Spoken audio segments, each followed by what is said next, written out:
Assalamualaikum warahmatullahi wabarakatuh. Halo semuanya, jumpa lagi dengan saya Chow Sing Sing, kurator dari Podcast Horror Night Story. Halo, apa kabar semuanya? Semoga kalian semua sehat-sehat ya. Dan seperti biasanya pada siang hari ini saya kembali dan akan menghadirkan sebuah kisah mistis untuk kalian semua. Kisah mistis kali ini saya datangkan dari tweet Twitternya Mas Bri Story tentang kisah tiga sekawan yang sedang berlibur di Bali. Dan mereka ternyata di sana mengalami hal yang menyeramkan. Seperti apa kisahnya? Mari kita simak. Bali. Nggak perlu dijelaskan panjang lebar lagi kalau pulau ini merupakan salah satu tempat terindah di muka bumi. Eksotis di berbagai sisi. Tempat tujuan paling diidamkan oleh banyak wisatawan dari dalam maupun luar negeri. Terkenal juga dengan sebutan Pulau Dewata, tempatnya para dewa. Tapi nggak bisa dipungkiri juga kalau Bali punya banyak cerita mistisnya. Salah satunya adalah peristiwa yang dialami oleh salah satu teman kita berikut ini. Simak di sini di Bri Story. Hai, aku Iren. Tinggal dan bekerja di Jakarta. Pernah mengalami peristiwa yang menyeramkan yang gak masuk akal. Pengalamanku ini berawal ketika bersama dua teman dekatku berlibur ke Bali. Gak menggunakan pesawat. Kami memilih untuk mengendarai mobil. Road trip lah istilahnya. Aku, Bagus, dan Indah. Kami bertiga memang sudah merencanakan ini sejak jauh hari. Sudah direncanakan matang-matang. Hotel dan tempat tujuan wisata mana yang akan dikunjungi sudah ditentukan. Pokoknya benar-benar excited menantikan ini semua terlaksana. Ya sudah. Di bulan Juli 2017 kami berlibur ke Bali. Walaupun waktu itu bukan pertama kalinya ke Bali, tapi tetap saja kami semangat dan penuh keceriaan.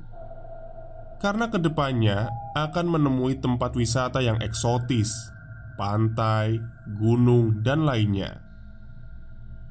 Perjalanan darat dari Jakarta yang memakan waktu cukup lama gak juga membuat keceriaan kami luntur. Waktu itu hari Rabu.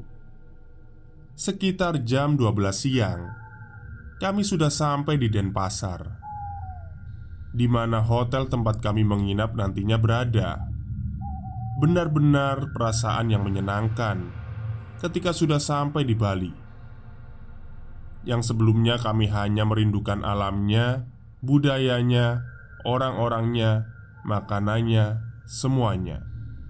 Tentu saja, sebagai wisatawan, dimanapun kami berada, kami akan selalu menghormati budaya dan orang-orangnya. Begitu juga dengan Bali, yang sangat kental dengan budayanya. Punya karakter kedaerahan yang sangat kuat. Kami sangat menghormatinya. Setibanya di Bali, yang kami cari pertama kali adalah makan siang. Tentu saja, yang kami incar adalah makanan khas setempat. Setelah makan, kami baru akan menuju hotel untuk beristirahat sejenak. Hotel tempat kami menginap ini letaknya nggak di tengah kota, tapi bukan yang di luar Denpasar juga. Sengaja nggak mencari hotel mewah berbintang. Kami sengaja menginap di tempat yang sederhana, namun masih bagus dan layak. Toh nantinya kami akan lebih banyak di luar untuk jalan-jalan daripada berada di hotel. Jadi ya nggak perlu mewah-mewah. Jam 2 siang kami sampai di hotel. Persis seperti dalam bayangan. Hotel ini sangat menarik. Jauh dari kesan mewah. tapi bagus dan sangat Bali. Kamarnya berbentuk seperti pondok-pondok kecil yang berdiri terpisah satu sama lain, tapi letaknya masih berdekatan. Tipikal bangunan yang ada di Bali.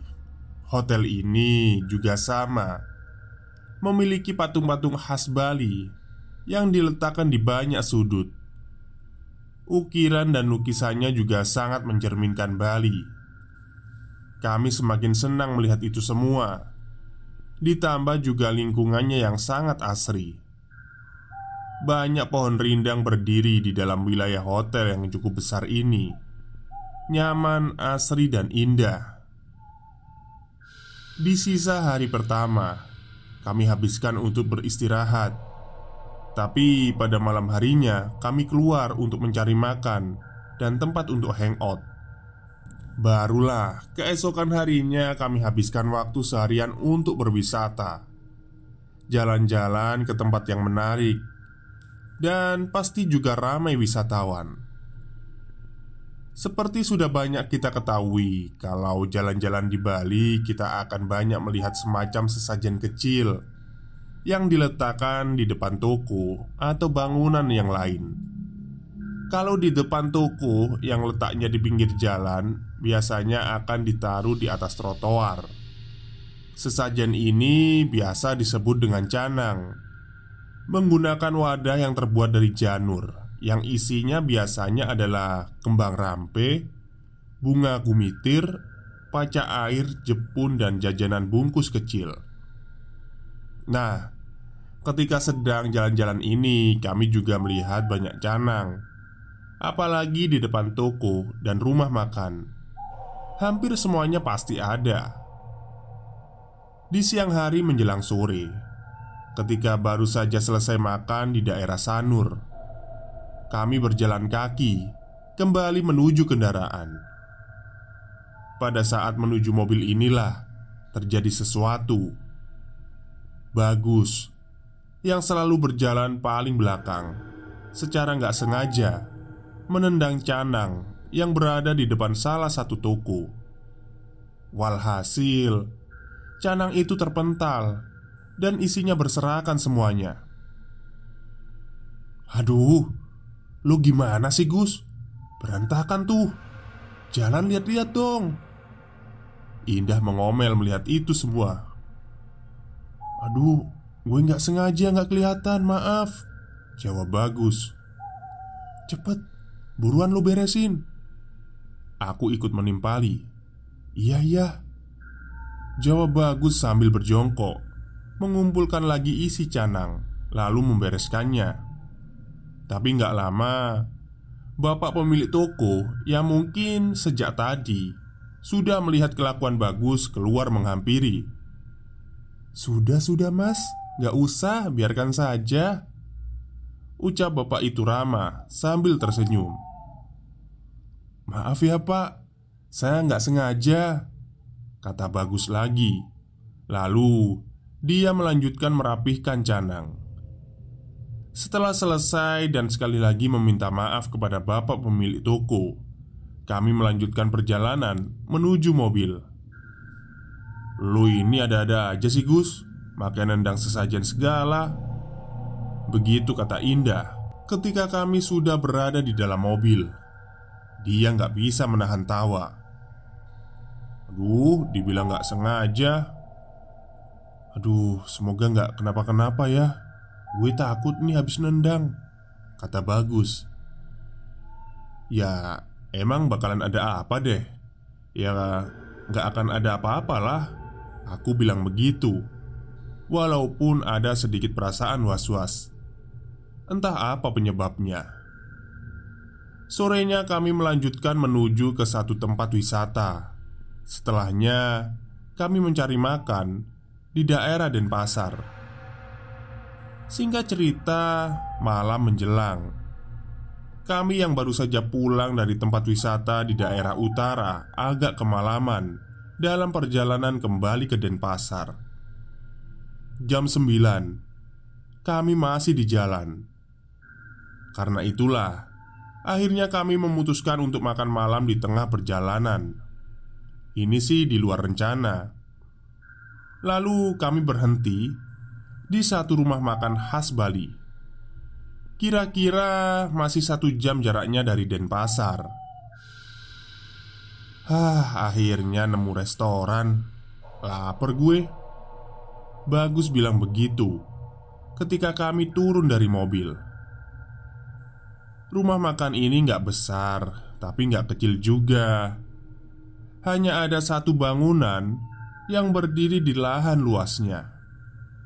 Bangunan yang sebagian besarnya komponen terbuat dari bambu. Sangat artistik. Di halaman hanya ada kendaraan kami, gak ada kendaraan lain. Pertanda kalau pengunjung di dalamnya juga kemungkinan kosong. Dan benar, ketika sudah berada di dalam, kami hanya bisa melihat isinya. Hanya deretan meja dan kursi kosong. Gak ada orang sama sekali. Gak tampak juga karyawan rumah makan ini. Sudahlah, duduk aja dulu. Nanti juga mas mbaknya dateng. Begitu aku bilang. Lalu kami memilih salah satu meja yang masih dekat dengan pintu masuk. Benar apa yang kubilang. Gak berapa lama kemudian ada mas-mas datang menghampiri kami sambil tersenyum. "Selamat datang, silahkan memilih menunya." Begitu kata mas itu sambil menyodorkan daftar menu. Gak perlu waktu lama. Kami yang sudah kelaparan sejak tadi langsung memesan makan. Kemudian sambil menunggu makan kami kembali berbincang. "Sepi amat ini resto. Apa karena udah malam ya?" Begitu aku bilang. "Iya, kosong. Gak ada orang selain kita. Ya semoga aja makanannya enak." Bagus menimpali. "Kata siapa kosong? Itu ada orang." Tiba-tiba Indah bilang begitu sambil agak berbisik. Raut wajahnya menunjuk ke arah belakang tempat duduk aku dan Bagus. Tentu saja aku dan Bagus langsung menoleh ke tempat di mana yang Indah maksud. Bener loh. Ternyata ada orang lain. Ada yang sedang duduk sendirian di kursi yang letaknya nyaris di pojokan. Seorang perempuan duduk seorang diri. Tapi di mejanya nggak kelihatan ada piring atau gelas kotor, sisa makanan. Bersih. Dia duduk diam sambil seperti sedang membaca buku, menundukkan wajah, dan pakaian perempuan itu terusan panjang berwarna putih corak. Aneh amat perempuan itu, sendirian. Makan enggak, minum enggak. Bagus berbisik pelan. "Yang punya resto ini kali." Begitu kata Indah. Aku gak menimpali apa-apa. Aku malah berpikir keras kenapa tiba-tiba perempuan itu ada di belakang. Padahal ketika datang tadi jelas-jelas kami gak melihat ada orang sama sekali. Tapi entahlah. Sekitar 30 menit kemudian makanan datang. Sambil menyantap makanan, sesekali aku melirik ke belakang. Perempuan itu masih ada, masih duduk di tempatnya. Setelah kami selesai makan pun sama. Dia masih ada di sana dan masih sendirian. Tapi setelah itu kami larut dalam perbincangan seru. Lupa gak memperhatikannya lagi. Sesudah benar-benar selesai, Indah kemudian membayar makanan ke kasir. Sementara aku dan Bagus berjalan kembali menuju kendaraan. Serem amat ya perempuan tadi. Duduk sendirian di pojokan. Ngapain sih?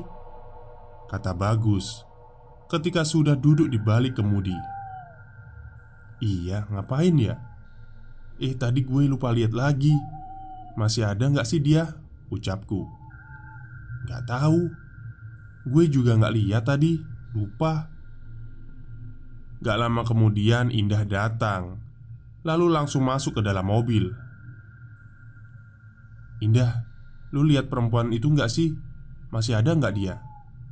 "Kalau gue sama Iren kayaknya gak lihat lagi," tanya Bagus ke Indah. "Tahu gak sih lo, perempuan tadi tiba-tiba udah gak ada. Gak tahu kemana. Agak serem juga sih." Terus gue nanya dong ke mas kasirnya tentang siapa perempuan yang duduk sendirian di pojokan tadi. Terus mas kasirnya bilang, "Gak ada siapa-siapa dari tadi, cuma kita doang pengunjungnya." Dia bilang gitu. Ih, serem gak sih? "Ayo Agus, cabut, ngeri gue." Begitu penjelasan Indah panjang lebar. Bagus lalu cepat-cepat mengendarai mobil meninggalkan restoran itu. Agak serem juga. Singkat cerita, sekitar jam setengah 11 kami sampai di hotel. Oh iya, pondokan tempat kami menginap ini letaknya sekitar 50 meter dari pintu masuk, yang letaknya dekat parkiran. Jadi harus sedikit berjalan kaki untuk mencapainya. Tapi perjalanannya menyenangkan. Kami menelusuri jalan setapak yang kanan kirinya banyak pepohonan dan lampu-lampu teplok kecil. Pokoknya indah, gak membosankan. Kamar kami yang berbentuk pondokan letaknya dekat dengan kolam renang. Malam itu tentu saja gak ada tamu yang datang ataupun berenang. Kamar kami juga luas, ada 2 tempat tidur besar. Jadi tempat beristirahat yang nyaman. Aku bersama Indah bersama dalam satu tempat tidur, sementara Bagus tidur di kasur yang satu lain. Ya sudah, setelah seharian jalan-jalan berkeliling melelahkan, setelah mandi, kami semua langsung naik ke tempat tidur dan mencoba untuk tidur. Benar, setelah sedikit berbincang, kami langsung terlelap. Wah, Indah rajin sekali sholat malam-malam begini. Keadaan masih gelap ketika aku bilang begitu dalam hati, melihat Indah bermukena sedang mendirikan sholat dekat TV. Walaupun kamar dalam keadaan gelap, penerangan hanya bersumber dari cahaya lampu di luar, tapi aku masih bisa melihat dengan jelas kalau Indah sedang sholat malam. Lalu aku meraih ponsel yang ada di atas meja, berniat untuk melihat jam. Ternyata masih pukul 1 dini hari. Setelah itu aku meletakkan kembali ke tempat semula. Sekilas aku masih melihat Indah berdiri sholat. Lalu tanpa beban aku mengubah posisi tidur. Yang tadinya menghadap tempat tidur Bagus di sebelah kanan, kini menjadi menghadap kiri, menghadap ke tempat Indah yang sedang terbaring. Hah? Indah sedang terbaring? Ya, ternyata Indah ada di sebelahku, sedang tidur juga. Lalu, siapa yang sedang sholat? Kemudian perlahan aku kembali menoleh ke depan TV, di tempat di mana tadi aku melihat Indah sedang sholat. Sosok yang aku kira sedang sholat itu masih ada, masih berdiri seperti tadi aku pertama kali melihatnya. Ketika sudah aku perhatikan lebih seksama lagi, sosok yang sedang aku pikir tadi adalah Indah, ternyata dia bukan sedang sholat, tapi sedang berdiam diri dalam gelap dengan rambut yang tergerai panjang. Dan itu bukan Indah, karena Indah sedang tidur di sebelahku. Dalam remangnya cahaya, aku masih bisa melihat kalau sosok itu berpakaian terusan warna putih bercorak. Pakaiannya mirip dengan pakaian perempuan yang tadi kami lihat di restoran saat makan malam tadi. Belakangan, aku juga baru sadar kalau ternyata sosok seram itu bukan berdiri membelakangi, tapi malah menghadap aku. Sepertinya selama beberapa saat kami saling berpandangan. Aku tercengang dalam diam. Tenggorokanku tercekat, gak bisa berkata apa-apa. Aku merinding ketakutan. Ada kuntilanak berdiri di dalam kamar. Gak ada yang bisa dilakukan. Aku hanya mampu menarik selimut perlahan untuk menutup seluruh badan sampai kepala. Termasuk Indah, aku selimutin juga. Aku gak berani melihat sosok seram itu lagi. Tiba-tiba Indah yang sejak tadi tidur menghadap dinding perlahan membalikkan tubuhnya. Ternyata dia juga gak tidur. Kemudian di dalam selimut kami saling berpandangan. "Shh, itu siapa di depan TV?" tanyaku sangat pelan. "Gak tahu, serem Ren, gue takut. Dari jam 12 tadi dia berdiri di situ." Begitu jawab Indah. Kemudian kami hanya berdiam diri ketakutan, nyaris menangis. Hingga beberapa menit kemudian terdengar suara cekikikan. Suaranya keras dan kami yakin sosok seram itu yang tertawa. Tawa cekikikan itu terdengar 2 kali. Setelah itu gak lama kemudian kami mendengar suara pintu kamar terbuka, lalu menutup lagi dengan bantingan keras. Kemudian suasana kembali hening. Gak lama setelahnya kami memberanikan diri keluar dari selimut untuk melihat situasi. Perempuan itu sudah gak ada lagi.